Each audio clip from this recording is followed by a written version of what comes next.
Welcome back to Explaining Everything, the channel where we dive into the stories and mysteries behind everyday things. Today's question comes from one of our curious viewers, Clicky McScroll Face. Thanks for the suggestion, Clicky.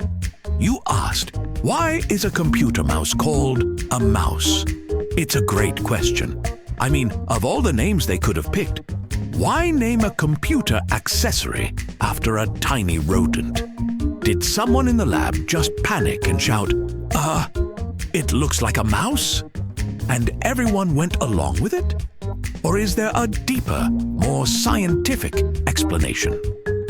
Stick around, because today we're digging into the surprising history, bizarre naming process, and incredible evolution of one of the most important gadgets in computing, right here on Explaining Everything.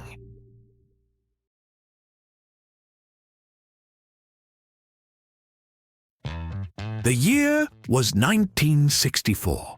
Computers were massive, operated by punch cards, and looked like they were plotting world domination. Enter Douglas Engelbart, an engineer at the Stanford Research Institute. Engelbart had a vision. What if people could interact with computers using something more intuitive than typing endless lines of commands?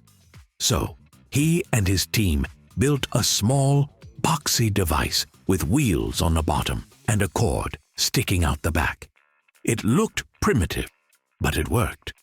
This little wooden gadget could move a cursor across a screen, a groundbreaking concept at the time. But what to call it? That's where things got rodent-like. The team started calling their invention a mouse because, well, it had a tail. The cord sticking out of the back reminded them of a little rodent. That's it. No deep symbolism, no epic naming committee, just a bunch of engineers looking at a box with a wire and thinking, yep, that's a mouse.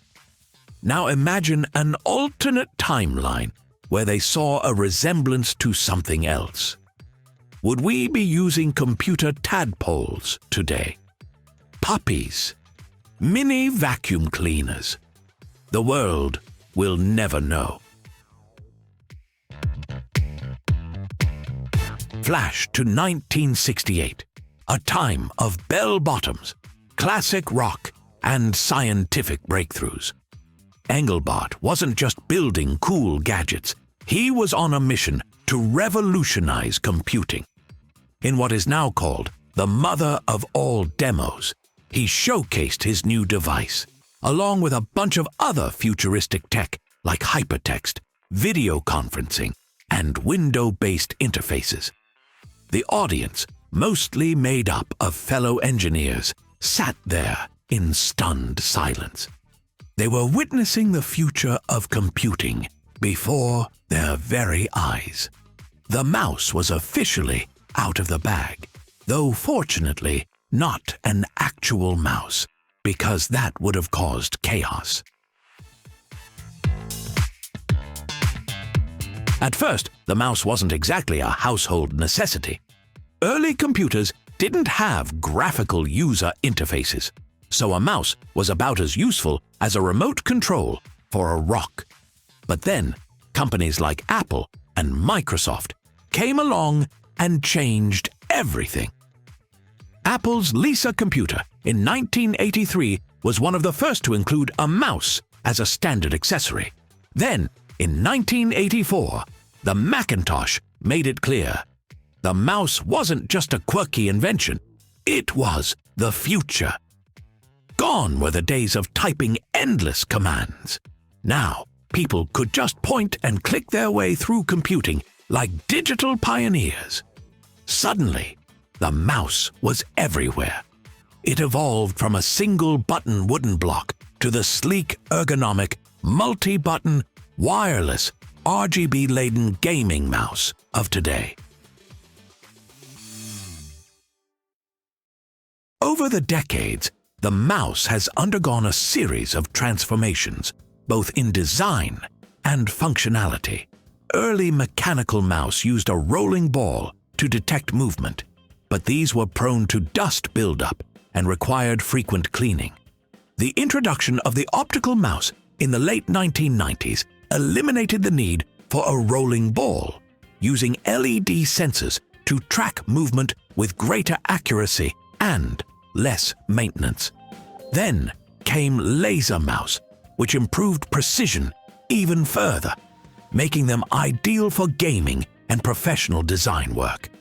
Wireless mouse followed, freeing users from the hassle of tangled cords.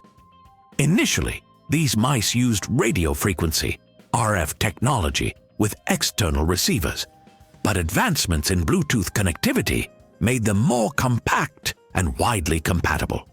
Today, we even have ergonomic designs that reduce wrist strain, multi-button gaming mouse with adjustable DPI settings, and even trackball mice for specialized tasks.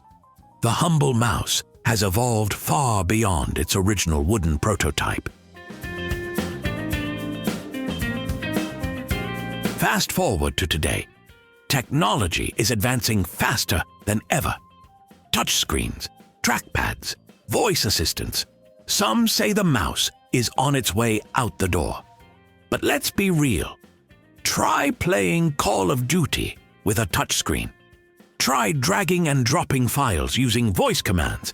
That would be a nightmare waiting to happen. No, the mouse isn't going anywhere.